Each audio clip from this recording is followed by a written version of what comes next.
எக்கனாமிக்ஸ்ல first topic என்னன்னு பார்த்துட்டோம். Animal rearing. இப்போ செகண்ட் கிளாஸ் செகண்ட் டாபிக் பார்க்குறோம். என்னன்னா டெக்னாலஜி மிஷின்ஸ் ஆன் அக்ரிகல்ச்சர். என்ன டெக்னாலஜி மிஷின்ஸ்னு கேட்டா, அக்ரிகல்ச்சர் விவசாயம் வளர்றதுக்கு என்னென்ன டெக்னாலஜி எல்லாம் கவர்மெண்ட் கொண்டு வந்திருக்காங்க. இப்போ ஹார்டிகல்ச்சர் தோட்டக்கலைத்துறை, ஒரு வெஜிடபிள்ஸ் வளர்றதுக்கு என்ன மாதிரியான ஸ்கீம்ஸ் எல்லாம் கொண்டு வந்திருக்காங்க. விதையிலிருந்து எடுக்கிற எண்ணெய்க்கு என்னெல்லாம் கொண்டு வந்திருக்காங்க. சாஃப்ரான் மிஷின், சாஃப்ரான்னா ஜம்மு காஷ்மீர்ல இருக்குது. அந்த சாஃப்ரானோட ப்ரொடக்ஷனுக்காக என்னென்ன நன்மைகள் கொண்டு வந்திருக்காங்க. ஆரஞ்சு பழம், கோகனட்டு, அதுக்கப்புறம் பல்சஸ், மைஸ், இது எல்லாத்துக்கும் என்ன மாதிரியான திட்டங்கள் தனித்தனியா அரசாங்கம் வகுத்து வச்சிருக்காங்க அப்படின்றத பத்தி தான் நம்ம பேச போறோம் இந்த வீடியோல. இது நம்மளோட செகண்ட் கிளாஸ். இதுதான் இதோட கண்டென்ட். பாருங்க, சுகர் டெக்னாலஜியை பத்தி பேச போறோம், பயோ டீசல் எடுக்கிறத பத்தி பேச போறோம், food process, food security, medicinal plant, micro irrigation, sustainable agriculture, அது இல்லாம கிரீன் ரெவல்யூஷன், இது எல்லாத்த பத்தியும் பேச போறோம்.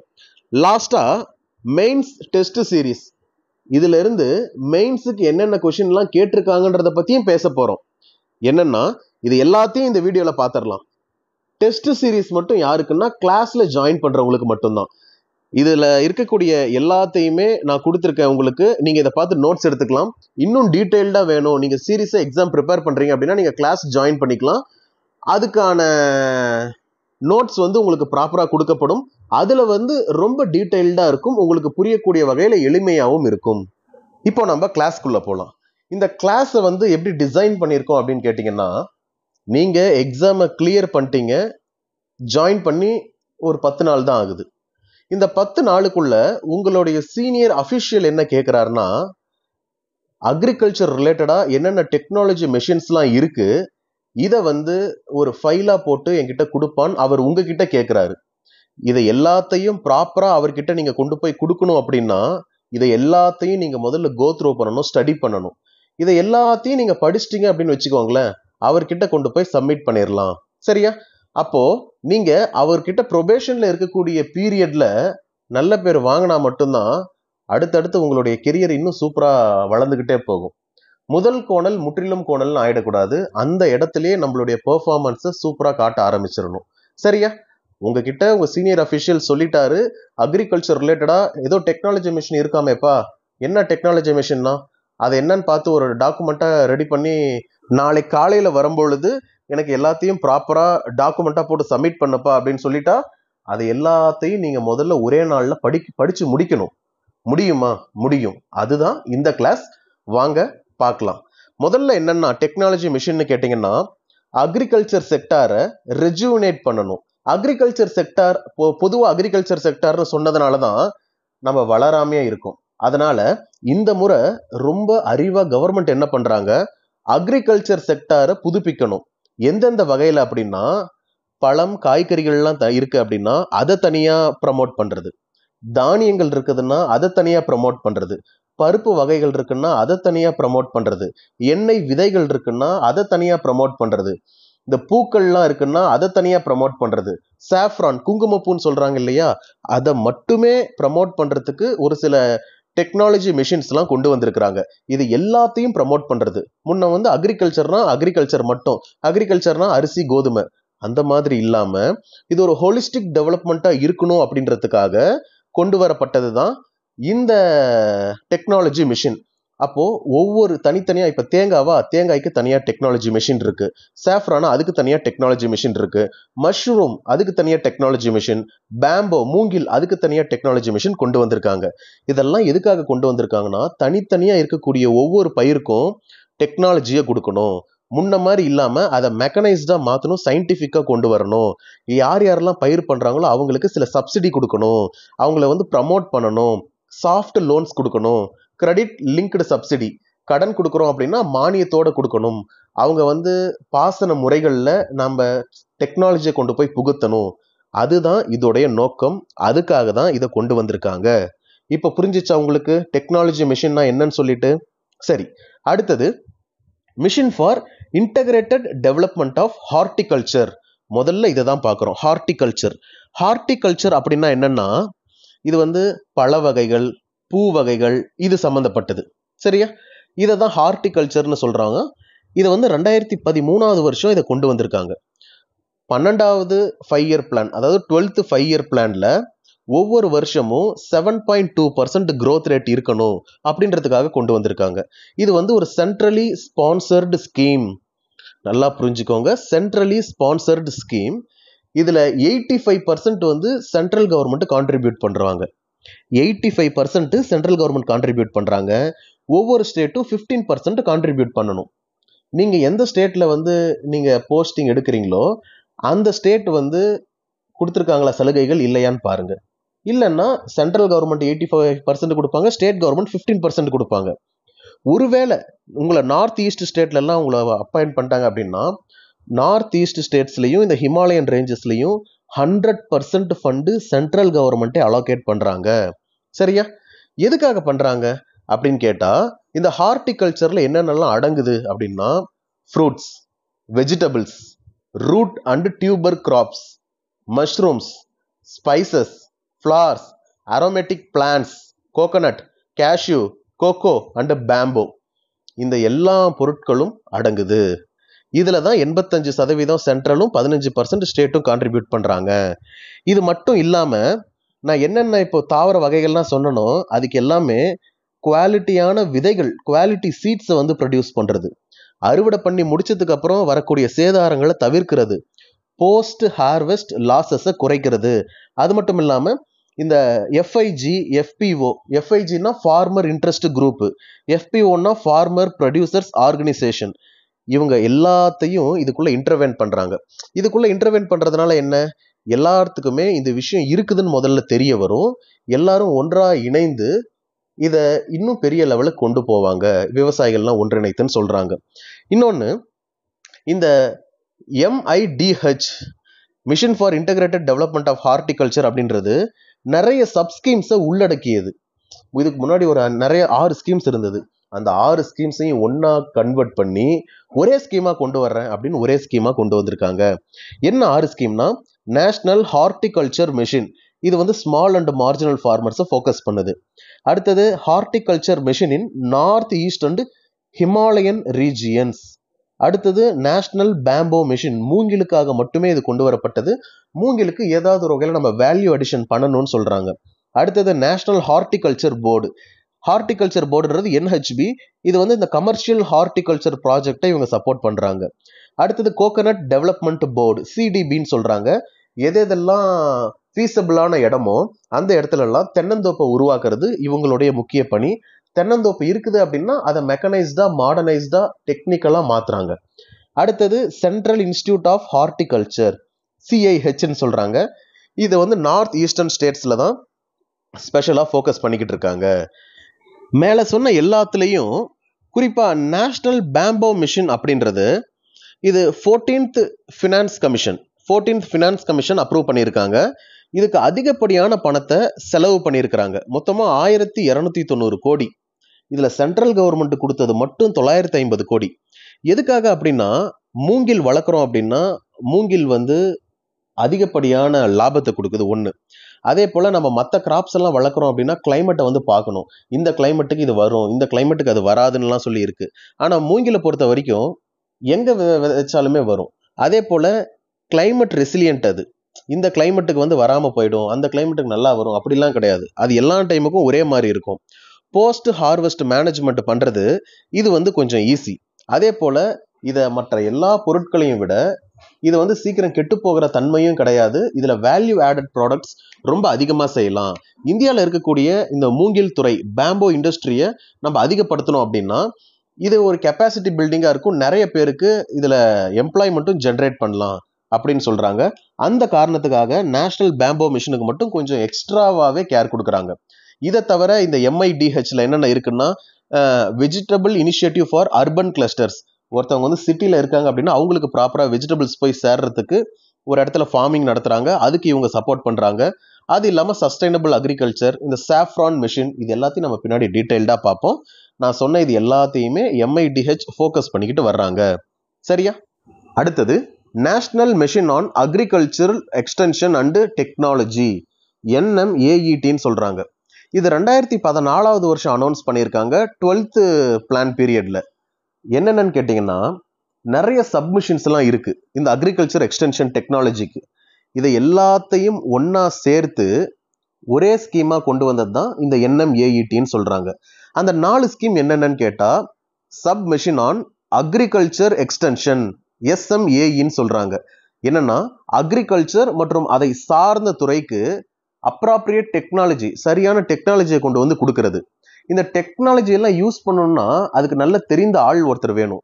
இந்த தெரிந்த ஆட்களை எல்லாம் ட்ரைனிங் பண்றது யார் அப்படின்னா ACABC, அப்படின்னா agri clinic and agri business centre schemes. இது இல்லாம DASI, diploma in agriculture extension service for input dealers. இவங்க தான் இதுக்கான ட்ரெயினர்ஸ். இந்த ப்ரொஃபஷனல்ஸ் என்ன பண்ணுவாங்கன்னா உங்களுக்கு எந்த மாதிரி பிரச்சனைன்னு சொல்றீங்களோ அந்த நீடை வந்து இவங்க சரி பண்ணி கொடுத்துட்டு போவாங்க. சரியா? இது இல்லாம அக்ரிகல்ச்சர் டெக்னாலஜி மேனேஜ்மெண்ட் ஏஜென்சின்னு ஒன்று இருக்கு. அந்த ஸ்கீம் எல்லாம் கன்வெர்ட் பண்ணி தான் இந்த அக்ரிகல்ச்சர் எக்ஸ்டென்ஷன் டெக்னாலஜியை இவங்க ப்ரொவைட் பண்றாங்க. சரியா? அடுத்த submission seed and planting material. என்னன்னா குவாலிட்டியான சீடை கொடுக்கணும். இதுல இன்னொன்று என்ன சொல்றாங்கன்னா இந்த ஃபார்மர்ஸ்க்கும் பிளான்ட் பிரீடர்ஸ்க்கும் ப்ரொடெக்ஷன் கொடுக்கணும். இவங்களுக்கு வந்து நியூ வெரைட்டிஸை டெவலப் பண்றதுக்கு நாம இவங்களை என்கரேஜ் பண்ணணும்னு சொல்றாங்க. அடுத்தது அக்ரிகல்ச்சர் மெக்கானிசேஷன். இது வந்து ஒரு சப்மிஷன். இவங்க என்ன சொல்றாங்கன்னா ஸ்மால் அண்ட் மார்ஜினல் ஃபார்மர்ஸை மட்டும்தான் ஃபோக்கஸ் பண்றாங்க. ஸ்மால் அண்ட் மார்ஜினல் ஃபார்மர்ஸை ஃபோக்கஸ் பண்ணி அவங்களுக்கு என்ன டெக்னாலஜி வேணும், அவங்களுக்கு என்ன மிஷின் வேணும், டிராக்டர் வேணுமான்னு கேட்டு அதை வந்து வாடகை கொடுக்கறது குறைந்த விலையில. இதனால மகசூல் அவங்களுக்கு அதிகரிக்கும், விவசாயம் பண்றதுக்கு ரொம்ப எளிமையா இருக்கும். அப்போ புதிய டெக்னாலஜி ஏதாவது வேணும், டிராக்டர் வேணும், இல்லை ஃபெர்டிலைசர் மிஷின் வேணும், ஏதாவது ஒரு ஆட்டோமேட்டட் மிஷின் வேணும்னா இவங்க கிட்ட கேட்கலாம். எங்க இந்த அக்ரிகல்ச்சர் மெக்கானிசேஷன்ல யாரு கேட்கலாம் அப்படின்னா ஸ்மால் அண்ட் மார்ஜினல் ஃபார்மர்ஸுக்கு மட்டும்தான் இவங்க ப்ரொவைட் பண்றாங்களே தவிர லார்ஜ் ஃபார்மர்ஸ்க்கு கொடுக்கறது கிடையாது. சரியா? லார்ஜ் ஃபார்மர்ஸ்க்கு கொடுக்குறாங்க, இவங்களுக்கு ப்ரையாரிட்டி கொடுக்குறாங்க ஸ்மால் அண்ட் மார்ஜினல் ஃபார்மர்ஸ்க்கு. ஏன்னா அவங்களால யார்ட்டையும் போய் கேட்க முடியாது இல்லையா, வாங்கவும் முடியாது இல்லையா, அதனால. அடுத்தது plant quarantine. Plant protection and plant குவாரண்டைன்ல என்ன சொல்றாங்க, ஒரு தாவரத்துக்கு உடம்பு சரியில்லை, இல்லை ஒரு தாவரத்துக்கு நோய் தாக்கிடுச்சு அப்படின்னா அடுத்து எல்லா தாவரத்துக்கும் நோய் தாக்குற அபாயம் இருக்குது. அப்படி இருக்கிறதுனால அந்த எந்த தாவரத்துக்கு நோய் தாக்கிச்சோ அதை மட்டும் குவாரண்டைன், தனிமைப்படுத்துறது, அது வந்து பெஸ்ட் கொடுத்து அதை டெவலப் பண்றது, மற்ற இருக்கக்கூடிய எல்லா பிளான்ட்டையும் ப்ரொடெக்ட் பண்றது. இதுதான் இந்த ஸ்கீமு கீழே பண்ணிக்கிட்டு இருக்காங்க. சரியா? இந்த NMAETக்கு கீழே இந்த 4 சப்மிஷன் இருக்குது. இது வந்து ஃபார்மிங் ரிலேட்டட் ஆக்டிவிட்டீஸுக்கு நம்ம அக்ரிகல்ச்சர் டெக்னாலஜி கொடுக்கணுன்றதுக்காக மட்டும்தான் இது செயல்படுது. இதுக்கு கீழே இருக்கக்கூடிய 4 சப்மிஷன் இதுதான். சரிதானே? அடுத்ததா national mission on oil seeds and oil palm. நல்லா யோசிச்சு பாருங்க. நம்ம கிச்சனுக்கு போறோம், ஏதாவது சமைக்கலாம் அப்படின்னா நமக்கு எண்ணெய் தேவைப்படுது. அப்போ எண்ணெய் கிடையாது, நம்மளோட எண்ணெயை நாமளே தான் தயாரிக்கணும். எண்ணெய் எப்படி இருந்தெல்லாம் எடுக்கலாம்? சூரியகாந்தியில இருந்து எடுக்கிறாங்க, எள்ளுல இருந்து எடுக்கிறாங்க, கடலையில இருந்து எடுக்கிறாங்க. அப்போ இந்த மாதிரியான சோர்ஸ்ல இருந்து எண்ணெய் எடுத்துக்கிட்டே இருக்காங்க. இப்போ இந்த வேப்பங்கொட்டையில இருந்து கூட எடுக்கிறாங்க, வேப்ப எண்ணெய் அப்படின்னு சொல்லிட்டு. அப்போ இந்த மாதிரி எல்லாம் எண்ணெய்களை எடுத்துக்கிட்டே இருக்கிறாங்க. உங்களுக்கு தேவையான எண்ணெயை நீங்களே இந்த மாதிரி எடுத்து சமைச்சுக்கோங்க அப்படின்னு சொன்னா நிறைய பேரால சமைக்க முடியாது. அந்த காரணத்துக்காக கவர்மெண்ட் என்ன பண்றாங்க அப்படின்னா national mission on oil seeds and oil palm அப்படின்னு கொண்டு வந்திருக்காங்க. இப்போ நான் முன்ன சொன்னேன் இல்லையா, இந்த கடலை, சூரியகாந்தி, எள்ளு, வேம்பு, இது எல்லாமே ஆயில் சீட்ஸ். சரியா? சூரியகாந்தி விதை, அது பூவில்லை, இதுல இருந்து எடுக்கிறாங்க. இது எல்லாமே ஆயில் சீட்ஸ்ன்னு சொல்றாங்க. ஆயில் பாம்னா என்னன்னா ஒரு மரம் இருக்கும், செம்பனைன்னு சொல்லுவாங்க, அதுல இருந்துதான் எல்லாமே எடுக்கிறாங்க. அது பேரே பனை. பனைனா பாம் ட்ரீன்னு சொல்றோம் இல்லையா, இது ஆயில் பாம். அதுல இருந்து எண்ணெயை எக்ஸ்ட்ராக்ட் பண்றாங்க. அதுதான் விஷயம். இப்போ ரெண்டுத்துக்கும் இருக்கக்கூடிய டிஃபரன்ஸை முதல்ல நீங்க தெரிஞ்சுக்கணும். அப்போதான ரிப்போர்ட்டை நீங்க ப்ராப்பரா சப்மிட் பண்ண முடியும். சொல்றேன் கேளுங்க. இப்போ ஆயில் சீடா இருக்குன்னு வச்சுக்கோங்களேன், உங்களால 1 லிட்டர் எண்ணெய் தான் எடுக்க முடியும். இதே கொஞ்சம் குவாலிட்டியான ஃபெர்டிலைசர்லாம் போட்டு சீடு வந்து இன்னும் கொஞ்சம் குவாலிட்டியா இருக்குது அப்படின்னா நீங்க இதன் மூலமா 2 லிட்டர் எண்ணெய் எடுக்க முடியும். சீடுல நான் சொல்றேன். இதுவே ஆயில் பாமா இருந்தது அப்படின்னா ஒரு 10 லிட்டர் எண்ணெய் எடுக்க முடியும். இதுதான் ஆயில் சீடுக்கும் ஆயில் பாமுக்கும் வித்தியாசம். இப்போ ரெண்டும் உங்களுக்கு என்னன்னு புரிஞ்சிருச்சா? ஆயில் சீட் அப்படின்றது விதை, ஆயில் பாம் அப்படின்றது மரம். இதுக்கு தான் NMOOP ஸ்கீம்னு ஒன்று கொண்டு வந்திருக்காங்க. 2014 கவர்மெண்ட் கொண்டு வந்திருக்காங்க. 2017 இதை ரிவைஸ் பண்ணியிருக்காங்க. சென்டர் கவர்மெண்ட் 75%, ஸ்டேட் கவர்மெண்ட் 25% கொடுக்குறாங்க. இதில் என்னன்னா குவாலிட்டியான சீடை வந்து உருவாக்குறாங்க. அதே போல இதுக்கு அதிக முக்கியத்துவம் கொடுக்கணும்னு நினைக்கிறாங்க. வேஸ்டா இருக்கிற லேண்ட் எல்லாத்தையும் நம்ம இந்த ஸ்கீமுக்கு கீழே கொண்டு வரணும், NMOOP ஸ்கீமுக்கு கீழே கொண்டு வரணும்னு சொல்றாங்க. இதுல 3 முக்கியமான மிஷன் சொல்றாங்க. மிஷன் 1 என்னன்னா focus on improving oil seed production. இந்த மாதிரி எந்தெந்த விதையில இருந்தெல்லாம் எண்ணெய் நம்ம எடுக்க முடியுமோ அதற்கான ஃபோக்கஸை அதிகப்படுத்தி அதோட ப்ரொடக்ஷன் அதிகப்படுத்துன்னு சொல்றாங்க. ரெண்டாவது, எக்ஸ்ட்ராவா ஒரு 1.25 லேக் ஹெக்டரை, ஏக்கர் கிடையாது, ஹெக்டரை இந்த ஆயில் பாம் கல்டிவேஷன் கீழே கொண்டு வாங்கன்னு சொல்றாங்க. மூணாவதா என்னன்னா ட்ரீ பார்ன் ஆயில், விதையிலிருந்து எடுக்கிற மாதிரி மரம் இருக்குல்ல, மரத்துல இருந்தும் எடுக்கிறாங்க, அதையும் அதிகப்படுத்தணும்னு சொல்றாங்க. இதுக்கு முதல்ல 2014 இது கொண்டு வரும்போது எப்படி இருந்ததுன்னா, எவ்வளவு வேணா நீங்க இதை பண்ணுங்க, 25 ஹெக்டருக்கு உங்களுக்கு மானியம் கொடுக்குறேன், ரிலாக்ஸேஷன் கொடுக்குறேன்னு சொன்னாங்க. அதனால நிறைய பேர் பண்ணாங்க, 25 ஹெக்டருக்குள்ள மட்டும் பண்ணிக்கிட்டாங்க. சில கார்பரேட் கம்பெனிலாம் என்ன பண்றாங்கன்னா 25 ஹெக்டருக்கு மட்டும் பண்றது, அடுத்த 25 ஹெக்டருக்கு புது கம்பெனி ஓபன் பண்றது. ஏன்னா 25 ஹெக்டருக்கு மட்டும் தானே இவங்க மானியம் கொடுக்குறாங்க. இந்த மாதிரி பிரச்சனை கவர்மெண்ட் பார்த்ததுனால என்ன பண்றாங்க, 2017 அப்புறம் நீங்க எவ்வளோ வேணாலும் பண்ணிக்கலாம், 100% வந்து உங்களுக்கு ஃபாரின் டைரக்ட் இன்வெஸ்ட்மெண்ட் நான் அலோவ் பண்றேன், அது மட்டும் இல்லாம உங்களுக்கான பெனிஃபிட்ஸையும் நான் அதிகமாக கொடுக்குறேன்னு சொல்லிட்டாங்க 2017. சரியா? அடுத்தது national saffron mission. National saffron mission அப்படின்றது என்னன்னா, குங்குமப்பூவை தான் இப்படி சொல்றாங்க. ஜம்மு அண்ட் காஷ்மீர்ல அதிகப்படியா விளையுது இந்த சாஃப்ரான். அதை இதுக்கு முன்னாடி அதிகமாக வித்துட்டு இருந்தது. கொஞ்சம் கொஞ்சமா அதோட இம்பார்ட்டன்ஸ் குறைய ஆரம்பிச்சதுக்கு அப்புறம் 2010 ஒரு ஸ்பெஷல் மிஷன் சாஃப்ரானுக்காக மட்டும் நம்ம பண்ணலான்னு பண்றாங்க. எதுக்காக இந்த மிஷனோட நோக்கம் என்னன்னு கேட்டீங்கன்னா, சாஃப்ரானோட ப்ரொடக்ஷனை ஓவராலா அதிகப்படுத்துறது, அது மட்டும் இல்லாம சாஃப்ரானோட குவாலிட்டியை இன்க்ரீஸ் பண்றது, ஆர்கனைஸ்டு மார்க்கெட்டிங் மூலமா சாஃப்ரானை எல்லார்கிட்டையும் கொண்டு போய் சேர்க்கறது, இதுக்கு ப்ராப்பரான இரிகேஷன் ஃபெசிலிட்டியை ஏற்படுத்தி கொடுக்கறது, டியூப்வெல் மூலமாகவும் ஸ்ப்ரிங்க்லர்ஸ் மூலமாகவும். ஸ்ப்ரிங்க்லர்ஸ் அப்படின்னா சுத்திக்கிட்டே இருக்கும், அதுதான் ஸ்ப்ரிங்க்லர்ஸ், தண்ணி அடிச்சுக்கிட்டே இருக்கும் அதுல. இதன் மூலமா இவங்களுக்கு ப்ராப்பர் இரிகேஷன் ஃபெசிலிட்டியை ஏற்படுத்தி கொடுக்கணும், அதுதான் இந்த மிஷனோட நோக்கம். இது இல்லாம சாஃப்ரான் எந்த அளவுக்கு குவாலிட்டி இருக்கு, A quality, B quality, C quality மாதிரி ஒரு குவாலிட்டி கண்ட்ரோல் லேபை பாம்போர் அண்ட் புல்வாமா டிஸ்ட்ரிக்ட்ல வைக்கிறாங்க இந்த சாஃப்ரான் மிஷனுக்காக. சரியா? இதுதான் சாஃப்ரான் மிஷன். அடுத்தது நேஷனல் மிஷன் ஆன் சிட்ரஸ். இந்த நேஷனல் மிஷன் ஆன் சிட்ரஸ் அப்படின்னா என்னன்னா, இது ஆரஞ்சு பழத்துக்காக ஸ்பெஷலா கொண்டு வர்றாங்க. என்னன்னு கேட்டீங்கன்னா, அடுத்தது நேஷனல் மிஷன் ஆன் சிட்ரஸ். இது 2006 வருஷம் விதர்பா ரீஜியன்ல கொண்டு வந்திருக்காங்க. அதன் பிறகு மாரத்வாடா, சிந்த்வாரா ரீஜியனுக்கு இதை எக்ஸ்டெண்ட் பண்ணியிருக்காங்க. இந்த சிட்ரஸ் மிஷனுக்கு கீழே என்னென்ன ஃப்ரூட்ஸ் வருதுன்னு கேட்டீங்கன்னா, mandarin, sweet orange, lemon, mosambi, இந்த ஃப்ரூட்ஸ் எல்லாம் வருது. எதுக்கு? இந்த சிட்ரஸ் மிஷனுக்கு கீழே. என்ன இதன் மூலமா பண்றாங்கன்னா, சிட்ரஸ் ஃப்ரூட்டுக்கு வரக்கூடிய டிசீஸை கண்டறிஞ்சு அதை சரி பண்ணி அதோட ப்ரொடக்ஷனை இன்க்ரீஸ் பண்றது இவங்களோட வேலை. அதே போல ஒரு ஹியூமன் ரிசோர்ஸ் டெவலப்மெண்ட் மூலமா ஹார்டிகல்ச்சர் ஆஃபீஸர்ஸ்க்கு ட்ரைனிங் கொடுக்குறாங்க. இந்த தோட்ட கலைத்துறை சார்ந்தவங்களுக்கு ட்ரைனிங் கொடுத்து யார் யாரெல்லாம் இந்த சிட்ரஸ் பழங்கள் அதிகமாக பயிரிடுறாங்களோ அவங்களுக்கு உதவி பண்றாங்க. இது இல்லாம national research centre for citrus நாக்பூர்ல அமைஞ்சிருக்குது. அவங்க வந்து இந்த சிட்ரஸ் பழங்களை பயிரிடுபவர்களுக்கு சயின்டிஃபிக் மெத்தடும் ப்ராப்பர் டெக்னாலஜியும் அதை எப்படி மேனேஜ் பண்ணுன்றதெல்லாம் சொல்லி கொடுக்குறாங்க. சிட்ரஸ் ஆர்ச்சர்ட்ஸ், சிட்ரஸ் பழ தோட்டங்களை புதுப்பிப்பதற்காக கொண்டு வரப்பட்டது தான் இந்த national technology mission on citrus. சரியா? அடுத்து டெக்னாலஜி மிஷன் ஆன் கோகனட். இது 2001 வருஷம் கொண்டு வந்திருக்காங்க. 4 முக்கியமான காம்பனன்ட் இதுல இருக்கு. என்னன்னா, இந்த தேங்காய் தோப்பு, இந்த தென்னந்தோப்பு வளர்ப்புல என்னென்ன பூச்சிக்கொல்லிகள்லாம் வருதோ இந்த களை கொல்லிகளை எல்லாம் அழித்து இதை இன்க்ரீஸ் பண்றது ப்ரொடக்டிவிட்டியை ஒன்று. ரெண்டாவது, இந்த ப்ராடக்ட் சம்பந்தமா இருக்கக்கூடிய டெக்னாலஜியை அடாப்ட் பண்ணி டெக்னிக்கலா க்ரோ பண்ண வைக்கிறது கோகனட்டை. மூணாவது மார்க்கெட் ரிசர்ச், மார்க்கெட்ல தேங்காய் எந்த அளவுக்கு தேவை இருக்கு, என்ன மாதிரி எல்லாம் இதை பண்றாங்க, இதோட வேல்யூ ஆடட் ப்ராடக்ட்ஸ் என்னென்ன அப்படின்றதையும் பார்க்குறாங்க. நாலாவது டெக்னிக்கல் சப்போர்ட், எந்த அளவுக்கு விளைவிக்கணும், எவ்வளோ விளைவிக்கணும், எவ்வளோ தண்ணி ஊற்றணும், இது போன்ற டெக்னிக்கல் சப்போர்ட்டும் கொடுக்குறாங்க இந்த டெக்னாலஜி மிஷன் ஆன் கோகனட்டுக்கு கீழே. இது மட்டும் இல்லாமல் பெனிஃபிஷியரியோட டெவலப்மெண்ட்டுக்காக டெக்னாலஜி உங்களுக்கு தேவை அப்படின்னா அதை அடாப்ட் பண்ணிக்கலாம்.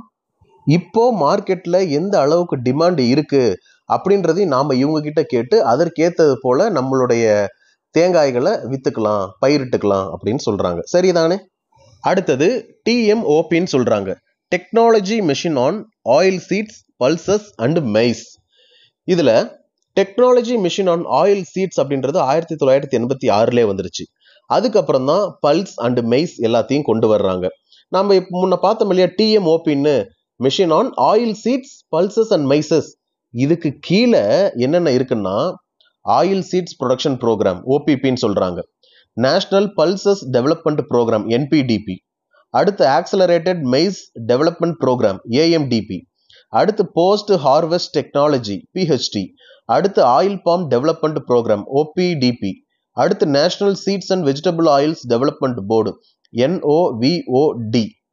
2004 வருஷம் 10th பிளான் பீரியட்ல என்ன பண்றாங்கன்னா இந்த oil seed, pulses, oil palm, maize இதை மட்டும் தனியா எடுத்து ஐசோபோம் அப்படின்ற ஒரு இன்டகிரேட்டட் ஸ்கீமை கொண்டு வர்றாங்க. ஸ்டேட்ஸ் இதுல ஏதாவது ஃபார்முலேட் பண்ணணும் அப்படின்னு சொல்லி ஸ்டேட் ஏதாவது ஒன்று நினைக்கிறாங்க அப்படின்னா ஸ்டேட் வந்து 10% பணத்தை அலாகேட் பண்ணி அவங்க நினைக்கக்கூடிய இன்னோவேட்டிவ் மெஷர்ஸை இந்த டெக்னாலஜி மிஷன்ல பண்ணிக்கலாம். இது இல்லாம பிளான் ஃபார்முலேஷன், இந்த ரீஜனல் டைவர்சிட்டி எல்லாம் மனசுல வச்சுக்கிட்டு தான் இந்த மாதிரி ப்ரோக்ராமை தனியா இதுல இருந்து கொண்டு வந்திருக்காங்க, ஐசோபோம் அப்படின்றத ஞாபகம் வச்சுக்கோங்க. சரிதானே? அடுத்ததா கிரீன் ரெவல்யூஷன். கிரீன் ரெவல்யூஷன்னா பசுமை புரட்சி 1964 காலகட்டங்களில் நடந்தது, அது கிடையாது. இது வேற கிரீன் ரெவல்யூஷன். கிருஷோநத்தி யோஜனான்னு சொல்றாங்க. ஒரு 11 ஸ்கீம்ஸ் அக்ரிகல்ச்சர் ரிலேட்டடா போட்ட 11 ஸ்கீமை ஒன்னா கொண்டு வந்து இந்த கிருஷோநதி யோஜனா மூலமா அந்த 11 ஸ்கீமையும் சூப்பர்வைஸ் பண்றாங்க, மானிட்டர் பண்றாங்க. அதுக்காக கொண்டு வந்தது தான் இந்த கிருஷோநதி யோஜனா. புரியுதா? நான் மேல உங்ககிட்ட சிலது சொல்லியிருப்பேன், technology missions.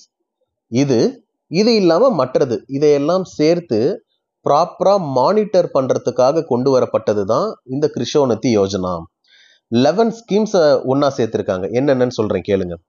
Mission for integrated development of horticulture, அடுத்தது national food security mission NFSM, அடுத்தது national mission for sustainable agriculture NMSCA, அடுத்தது sub mission on agriculture mechanisation SMAM, அடுத்தது integrated scheme on agricultural marketing ISAM, அடுத்தது sub mission on agriculture extension SMAE, அடுத்தது sub mission on seeds and planting material SMSP, அடுத்தது sub mission on plant protection and plant quarantine SMPPQ, அடுத்தது integrated scheme on agriculture census economics and statistics ISACES, அடுத்தது integrated scheme on agricultural cooperation ISAC, அடுத்தது national governance plans for agriculture NSMEGP-A. எதுக்காகன்னா agriculture அதோட allied sector, விவசாயம் மற்றும் அதை சார்ந்த துறைகளுக்காக கொண்டு வரப்பட்ட திட்டங்களை எல்லாம் ஒரே இதுல வச்சிருக்காங்க. இதை தான் கிருஷோநதி யோஜனா அப்படின்னு சொல்றாங்க. சரியா? இந்த மொத்தமா இதை கொண்டு வந்ததுக்கு காரணமே என்னன்னா ப்ரொடக்டிவிட்டியை என்ஹான்ஸ் பண்ணணும், மெக்கானிசேஷனை கொண்டு வரணும், அக்ரிகல்ச்சரை சஸ்டைனபிளா பார்த்துக்கணும். அதுக்காக கொண்டு வரப்பட்டது தான் இந்த ஸ்கீம். சரியா? அடுத்தது national mission on food processing. Food ப்ராசஸிங்னு சொன்னா இது 2012 வருஷம் தான் கொண்டு வந்திருக்காங்க. இது ஒரு சென்ட்ரலி ஸ்பான்சர்டு ஸ்கீம். என்னன்னா ஃபுட் ப்ராசஸிங்ல மாடர்னைசேஷனை கொண்டு வர்றாங்க, கோல்டு செயினை கொண்டு வர்றாங்க, புதிய ப்ரிசர்வேஷன் மெத்தடை கொண்டு வர்றாங்க. அதே போல இந்த கோல்டு ஸ்டோரேஜை வந்து அதிகமாக கொண்டு வர்றாங்க, மெகா ஃபுட் பார்க்ஸை வந்து கொண்டு வர்றாங்க. இதெல்லாம் எதுக்காகன்னு சொல்லி கேட்டிங்கன்னா, இப்போ தக்காளி வருது, அதை தக்காளியாவே இல்லாம தக்காளி சாசா மாத்தி கொடுத்துட்றது, அதுதான் ஃபுட் ப்ராசஸிங். உருளைக்கிழங்கு வருது, உருளைக்கிழங்காவே விற்காம அதை சிப்ஸா போட்டு 100 ரூபாய்க்கு வித்துறது, 10 ரூபாய் உருளைக்கிழங்கு. அந்த மாதிரி அந்த ஃபுட் ப்ராசஸிங் மிஷினை கொண்டு வர்றாங்க, அக்ரிகல்ச்சர் ப்ராடக்ட்ஸ்க்கு வேல்யூ ஆட் பண்ணணும் அப்படின்றதுக்காக. சரியா? இது வந்து 2015 வருஷம் 14th ஃபினான்ஸ் கமிஷன் வந்து நிறைய ஃபண்ட் அலோகேட் பண்ணியிருக்காங்க ஸ்டேட்ஸுக்கு. அதன் பிறகு ஸ்டேட்ஸை வந்து டீலிங்க் பண்ணிட்டு சென்ட்ரல் கவர்மெண்ட்டே புதுசாக mega food park, integrated cold chain, agro processing clusters இதை எல்லாத்தையுமே கொண்டு வர்றாங்க. இந்த நியூ சென்ட்ரல் செக்டார் ஸ்கீமுக்கு தான் கிசான் சம்பத்த யோஜனா அப்படின்னு கொண்டு வர்றாங்க. 2016 20 வரைக்கும் செயல்படுற மாதிரி. சரியா? இந்த ஸ்கீம் இம்ப்ளிமெண்ட் ஆனது 2017 வருஷம். சரிதானே? அடுத்தது national mission on medicinal plans. இந்த மெடிசினல் பிளான்ஸ் அப்படின்னா மினிஸ்ட்ரி ஆஃப் ஆயுஷ் வந்து இதை கொண்டு வந்திருக்காங்க. National mission on medicinal plans இது வந்து 12th 5-year பிளான்லையும் இது கண்டினியூ ஆகி போயிட்டு இருந்துச்சு. இது வந்து ஒரு சென்ட்ரலி ஸ்பான்சர்டு ஸ்கீம். என்னன்னா நம்ம வந்து மெடிசினல் பிளான்ட் என்னென்னலாம் இருக்கோ அதை வந்து நம்ம கல்டிவேட் பண்ணணும். அதுக்கு வந்து நர்சரியை எஸ்டாப்ளிஷ் பண்ணணும். அதை ப்ராப்பராக நம்ம டெவலப் பண்ணணும். பேக்வேர்டு லிங்கேஜஸ், ஃபார்வேர்டு லிங்கேஜஸை இம்ப்ரூவ் பண்ணணும். பேக்வேர்டு லிங்கேஜஸ்னால் என்னன்னு சொல்லி நான் சொல்கிறேன் அடுத்து ஃபுட் ப்ராசஸிங் இண்டஸ்ட்ரி படிக்கும்போது. ஃபார்வேர்டு லிங்கேஜஸ்னாலும் என்னன்னு சொல்கிறேன். சிம்பிளாக சொல்கிறேன் கேளுங்க. இப்போ பேக்வேர்டு லிங்கேஜஸ் அப்படின்னா ஒரு பயிர் நடுறோம், அந்த பயிருக்கு என்னென்னலாம் ஃபெர்டிலைசர் கொடுக்குறோம், யூரியா கொடுக்குறோம், விதை வைக்கிறோம், இதெல்லாம் பேக்வேர்ட் லிங்கேஜஸ். ஃபார்வர்ட் லிங்கேஜஸ்னால் அந்த பயிர் வந்து உருளைக்கிழங்கா இருக்குது, அது வளர்ந்து முடிச்சு அதை டிரான்ஸ்போர்ட் பண்ணுறோம், ஸ்டோரேஜ் பண்ணுறோம், கடையில் விற்கிறோம். இதெல்லாம் ஃபார்வர்ட் லிங்கேஜஸ். இந்த மாதிரி மெடிசினல் பிளான்ட்ஸ்க்கு இம்ப்ரூவ் பண்ணணும்னு சொல்கிறாங்க. அதே போல் மார்க்கெட்டிங் இன்ஃப்ராஸ்ட்ரக்சரை டெவலப் பண்ணணும் மெடிசினல் பிளான்ட்ஸுக்கு மட்டும். இந்த national mission on medicinal plans அப்படின்றது நேஷனல் ஆயுஷ் மிஷன் கூட மெர்ஜ் ஆயிடுச்சு. சரியா? இவங்க வந்து மெடிசினல் பிளான்ஸ்ன்னு பேரை வச்சு சேம் ஆக்டிவிட்டீஸை இன்னும் கண்டினியூ பண்ணிக்கிட்டு இருக்காங்க. நேஷனல் மிஷன் ஆன் மெடிசினல் பிளான்ஸ்ன்றது மினிஸ்ட்ரி ஆஃப் ஆயுஷுக்கு கீழே மெடிசினல் பிளான்ஸ் கூட லிங்க் ஆயிடுச்சு. அடுத்ததா national mission on micro irrigation. என்ன இதுன்னு கேட்டிங்கன்னா, இந்த மைக்ரோ இரிகேஷனுக்காக சென்ட்ரல் கவர்மெண்ட் ஒரு ஸ்கீமை கொடுத்துருக்காங்க. இதில் 40% சென்ட்ரல் கவர்மெண்ட் கான்ட்ரிபியூட் பண்ணுவாங்க, 10% ஸ்டேட் கவர்மெண்ட் கான்ட்ரிபியூட் பண்ணுவாங்க.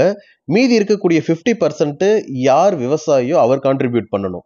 ஒருவேளை இவங்க ஸ்மால் மார்ஜினல் ஃபார்மர்ஸாக இருந்தாங்க அப்படின்னா 50% சென்ட்ரல் கவர்மெண்ட் கான்ட்ரிபியூட் பண்ணும், 10% ஸ்டேட் கவர்மெண்ட் கான்ட்ரிபியூட் பண்ணும். பேலன்ஸ் இருக்கிற அமௌண்ட்டை யார் பெனிஃபிஷியரியோ அவங்க வந்து பே பண்ணும். என்ன இதுன்னு சொல்லி கேட்டிங்கன்னா, இந்த இரிகேஷன் பண்ணுறாங்க இல்லையா, பாசன முறைகள். இப்போ இந்த பைப்லாம் போடுறாங்களே, என்னது ட்ரிப் இரிகேஷன், சொட்டு நீர் பாசனம். அந்த சொட்டு நீர் பாசனத்தை எல்லாம் போடுறதுக்கு அதிகமாக செலவாகும். அதை வந்து ரெகுலேட் பண்ணி விவசாயிகளுக்கு ஹெல்ப் பண்ணுறதுக்காக கொண்டு வரப்பட்ட ஸ்கீம் தான் இது. இதில் ஒரு ஆளுக்கு பர் பர்சனுக்கு 5 ஹெக்டருக்கு வரைக்கும் பாசனம் பண்ணுறதுக்கு கொடுக்குறாங்க. இதை NMSA national mission on sustainable அக்ரிகல்ச்சரோட ஒரு பகுதி தான் இது. இந்த மைக்ரோ இரிகேஷன் ப்ராஜெக்ட் என்ன பண்ணிட்டாங்கன்னா PMKSY கூட இணைச்சிட்டாங்க. அது என்னது? பிரதான் மந்திரி கிருஷி சஞ்சய் யோஜனா. இது கூட இணைச்சிட்டாங்க. பர் டிராப் மோர் கிராப். சரியா? இந்த ஸ்கீம் கூட இந்த மைக்ரோ இரிகேஷனை இணைச்சிட்டாங்க PMKSYல. அடுத்ததா national mission for sustainable agriculture. இந்த சஸ்டைனபிள் அக்ரிகல்ச்சர் எதுக்குன்னு சொல்லி கேட்டிங்கன்னா, எல்லா காலத்திலையும் விவசாயம் நம்மளால பண்ண முடியணும். NAPCC national action plan for climate change. அது கூட ஒரு 8 மிஷன் இருக்கு. அது கூட ஒன்று தான் இந்த சஸ்டைனபிள் அக்ரிகல்ச்சர். எல்லா காலத்திலையும் பயிர் பண்ணணும். சில பூமியெல்லாம் வானம் பார்த்த பூமி, மழை வந்தால் மட்டும்தான் பண்ண முடியும்னு சொல்லுவாங்க.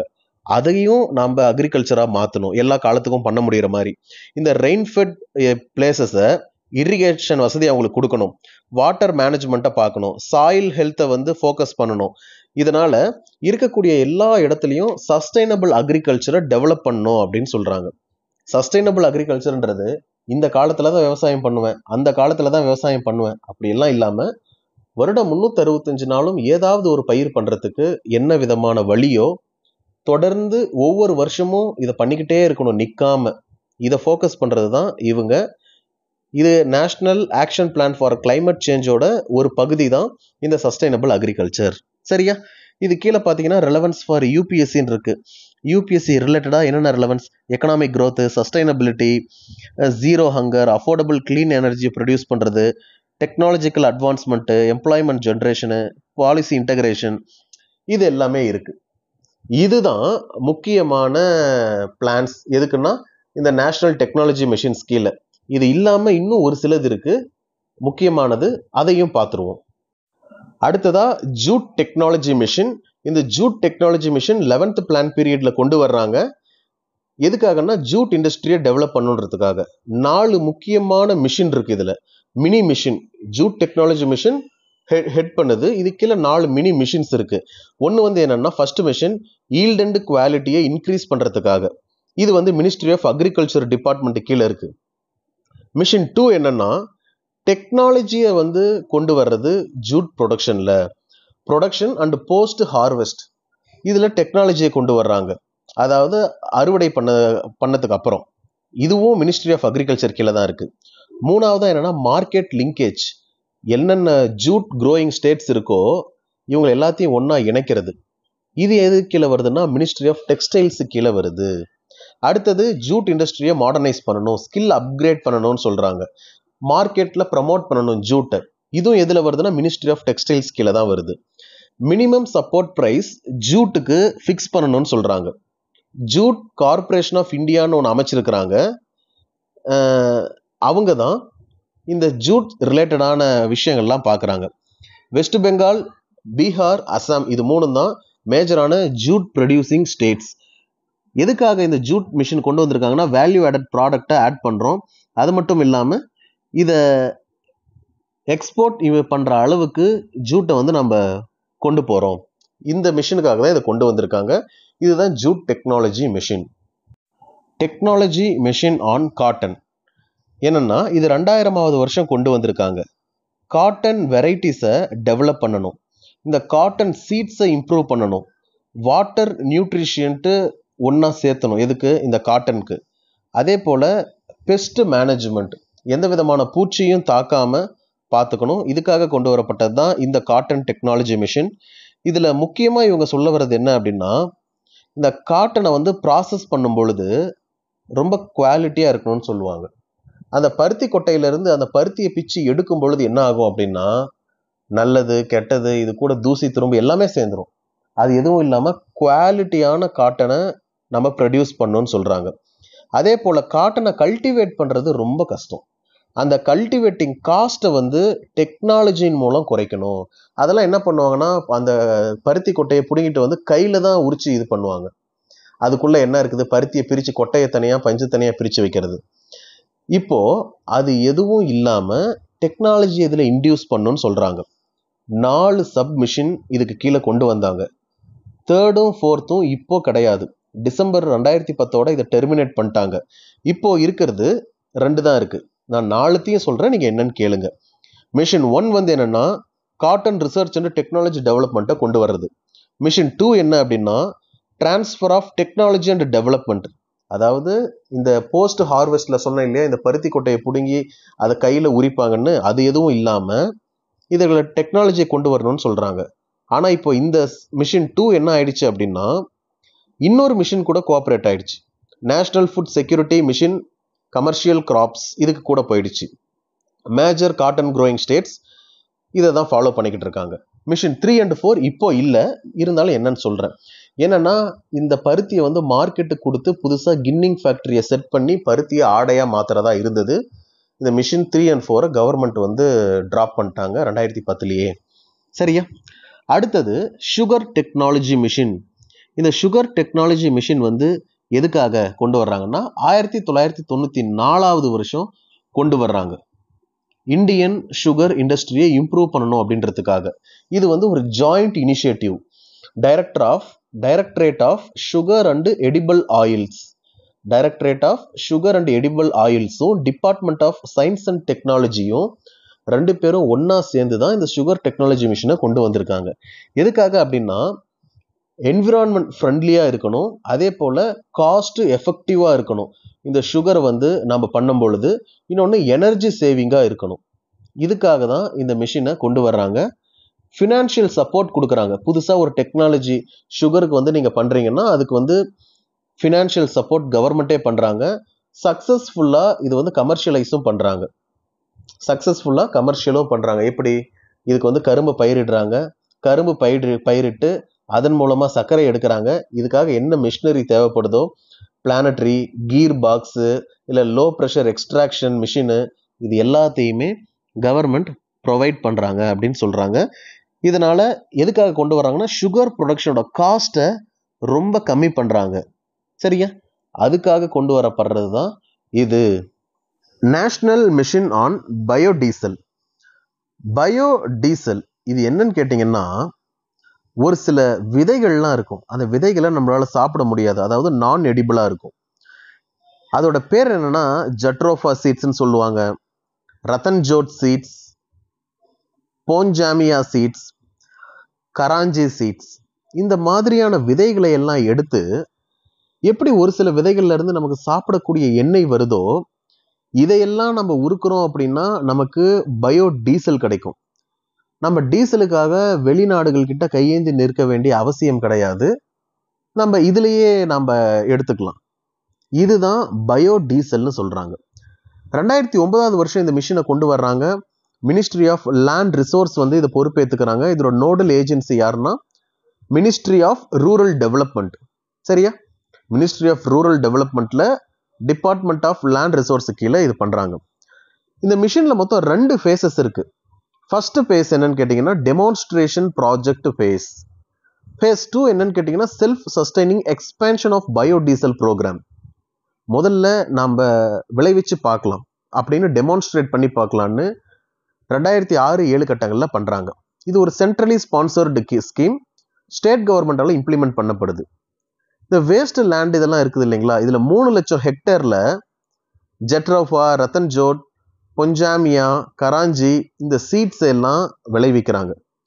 விளைவிச்சு அதுல இருந்து நம்ம டீசல் எடுக்கலாம்னு சொல்லி நினைக்கிறாங்க. என்ன ஆகுது அப்படின்னா, இதை தமிழ்நாட்டிலையும் நிறைய பேர் பண்ணாங்க, பயோடீசல் வந்தா நல்லது தானே அப்படின்னு. அந்த சமயத்துல ஒரு பெரிய அடி என்னன்னா, ஆயில் மார்க்கெட்டு கிராஷ் ஆச்சு. இந்த கிராஷ் ஆனதுனால பேரல் $120 அப்படின்றது பேரல் $60 வந்துச்சு. அப்புறம் பேரல் $28 வந்துருச்சு. பெட்ரோல் விலையே குறையிற மாதிரி ஆயிடுச்சு. ஏன்னா பெட்ரோல் விலை அதிகமாயிடுச்சு, அதுக்கு பதிலாக தான் பயோடீசலை தயாரிக்கலான்னு போனா இப்போ பெட்ரோல் விலையே பேரலுக்கு ரொம்ப கம்மி ஆயிடுச்சு 2007 பீரியட்ல. அதனால சிலரால சமாளிக்க முடியாம விட்டுட்டு போயிட்டாங்க. இதுல இன்னொரு சிக்கல் என்னன்னு கேட்டீங்கன்னா, எது குவாலிட்டியான சீடு. ஒரு சில சீட்ல எக்ஸ்ட்ராக்ட் பண்ணா 1 மில்லி தான் இருக்கும், ஒரு சில சீட்ல எக்ஸ்ட்ராக்ட் பண்ணா கொஞ்சம் அதிகமா கிடைக்கும். அப்போ குவாலிட்டியான சீடு எது அப்படின்னு ரிசர்ச் அண்ட் டெவலப்மெண்ட் இன்னும் பண்ணணும். இதெல்லாம் கத்துக்கிட்ட படிப்பினைகள் இதன் மூலமா. சரியா? அடுத்தது இதோட அல்டிமேட் எய்ம் என்னன்னு கேட்டீங்கன்னா, 20% ஃபியூல் பயோடீசல் ஃபியூல், இப்போ இருக்கக்கூடிய நம்ம யூஸ் பண்ணக்கூடிய ஃபியூல்ல 20% பயோடீசல் ஃபியூல் ஆல்டர்னேட் பண்ணும் அப்படின்ற நோக்கத்துல தான் இதை கொண்டு வந்தாங்க. ஆனா இந்த ஜட்ரோஃபா சீட்ஸ் எல்லாமே அந்த அளவுக்கு குவாலிட்டியா இல்லாத காரணத்தினால இதை நம்மளால அச்சீவ் பண்ண முடியாம போயிடுச்சு. அப்போ அதுக்கப்புறம் என்ன பண்ணாங்கன்னா, வெளியில இருந்து பயோடீசல் சீட்ஸை வாங்க ஆரம்பிக்கிறாங்க, எக்ஸ்ட்ராக்ட் பண்ணலாம் அப்படின்னு சொல்லி. 2018 அதையும் பேன் பண்ணிட்டு நம்ம இந்தியாவிலே தயாரிக்கலாம்னு சொல்லி சில முயற்சிகளை எடுத்துக்கிட்டு இருக்காங்க இந்த நேஷனல் மிஷன் ஆன் பயோடீசலுக்கு கீழே. சரியா? இதனால இந்த சீட்ஸை ப்ரமோட் பண்ணணும்னு நினைக்கிறாங்க. இந்த சீட் வெரைட்டியை R&D பண்ணணும், ரிசர்ச் அண்ட் டெவலப்மெண்ட் பண்ணணும். இதுக்காக infrastructure development, training and technological அடாப்ஷனும் பண்ணணும்னு சொல்றாங்க. இதுதான் நேஷனல் மிஷன் ஆன் பயோடீசல். சரியா? அடுத்தது நேஷனல் ஃபுட் செக்யூரிட்டி மிஷன். இந்த ஃபுட் செக்யூரிட்டி மிஷன் எதுக்கு அப்படின்னா, நாடு முழுக்க இந்த ஃபுட் செக்யூரிட்டியை ப்ரொவைட் பண்ணணுன்றது தான் ஒரே ஒரு காரணம். உலகத்திலேயே மிகப்பெரிய ஃபுட் செக்யூரிட்டி ஸ்கீம் எது அப்படின்னு கேட்டிங்கன்னா, நம்ம இந்தியாவில் இருக்கிற ஃபுட் செக்யூரிட்டி ஸ்கீம் தான் ரொம்ப பெருசு. 2007 வருஷம் இதை கொண்டு வர்றாங்க. இது ஒரு centrally sponsored scheme. Ministry of agriculture and farmers welfare வந்து கொண்டு வர்றாங்க. எதுக்குன்னா, ரைஸ் ப்ரொடக்ஷனை நம்ம இம்ப்ரூவ் பண்ணணும், 10 மில்லியன் டன். வீட் ப்ரொடக்ஷனை நம்ம 8 மில்லியன் டன் இம்ப்ரூவ் பண்ணணும். அதே போல பல்சஸ், பருப்பு வகையில 2 மில்லியன் டன் இம்ப்ரூவ் பண்ணணும். அப்படின்ற காரணத்துக்காக தான் இந்த கொண்டு வர்றாங்க national food security mission. Focus பண்ற கிராப் என்னென்னது? Rice, wheat, pulse. இதுதான். இது இல்லாம இந்த கோர்ஸ் சீரியல்ஸ், இந்த நியூட்ரி சீரியல்ஸ் இதெல்லாம் பண்றாங்க.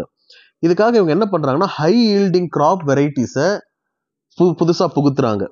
அது மட்டும் இல்லாமல் பல்சஸ், இந்த கோர் சீரியல்ஸ், இதை எல்லாத்தையுமே தனித்தனி மிஷினாகவே கொண்டு வர்றாங்க. சப் மிஷினா NFSM for rice, wheat, pulse, coarse cereals, sugar cane, jute, cotton, இப்படி எல்லாம் கொண்டு வர்றாங்க.